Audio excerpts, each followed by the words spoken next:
നല്ല നാടൻ ഭക്ഷണം കഴിക്കണമെന്ന് ആഗ്രഹം തോന്നിയാൽ മനസ്സിൽ വരുന്ന ലിസ്റ്റിലെ പ്രധാനികളിലൊന്ന് കപ്പയും മീൻകറിയുമായിരിക്കും. തനി മലയാളിയാണെന്ന് നമ്മൾ കരുതുന്ന കപ്പ സത്യത്തിൽ നമ്മുടെ നാട്ടുകാരനെയല്ല. കപ്പയുടെ ജന്മദേശം ബ്രസീലാണെങ്കിലും കേരളത്തിലേക്ക് കപ്പ എത്തിയത് പോർച്ചുഗീസ് വ്യാപാരികൾ വഴിയാണ്. 16-ാം നൂറ്റാണ്ടിൽ പോർച്ചുഗീസുകാർ ഇത് നമ്മുടെ കേരളത്തിലേക്ക് എത്തിക്കുന്നത് അടിമകൾക്കായി അല്ലെങ്കിൽ സാധാരണ തൊഴിലാളികൾക്കായി ഏറ്റവും കുറഞ്ഞ ചെലവിൽ ലഭ്യമാക്കാവുന്ന ഒരു ഭക്ഷണം എന്ന നിലയിലാണ്. കപ്പ അല്ലെങ്കിൽ മരച്ചീനി എന്ന് നമ്മൾ വിളിച്ചിരുന്ന ഈ ഭക്ഷ്യവസ്തുവിനെ ആദ്യമൊന്നും സ്വീകരിക്കാൻ നമ്മൾ തയ്യാറായിരുന്നേയില്ല.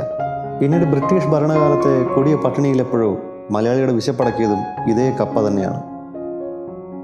അന്ന് ലഭ്യമായിരുന്ന ഏതൊരു മീൻ വിഭവത്തിൻ്റെ കൂടെയോ അല്ലെങ്കിൽ മുളക് ചമ്മന്തിയുടെ കൂടെയൊക്കെ നമ്മൾ അതിൻ്റെ രുചി അറിഞ്ഞു. അക്കാലത്ത് പ്രമാണിമാർക്കിടയിൽ പ്രചരിച്ചിരുന്ന മറ്റൊരു കഥ കൂടിയുണ്ട്.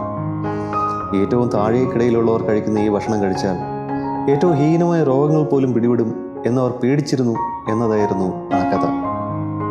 കപ്പയെ പറ്റിയുള്ള മറ്റൊരു കഥ 1940-കളിൽ നിന്നാണ്. രണ്ടാം ലോക മഹായുദ്ധകാലത്ത് കപ്പയുടെ വില കുത്തനെ ഉയരുകയും പട്ടിണിയിലായിരുന്ന ഗ്രാമവാസികൾ ബ്രിട്ടീഷുകാരുടെ തോട്ടങ്ങളിൽ നിന്നും കപ്പ മോഷ്ടിച്ച് വിശപ്പടക്കാൻ വേണ്ടി സ്വരുക്കൂട്ടി വെച്ചിരുന്നതായുമാണ് ആ കഥ.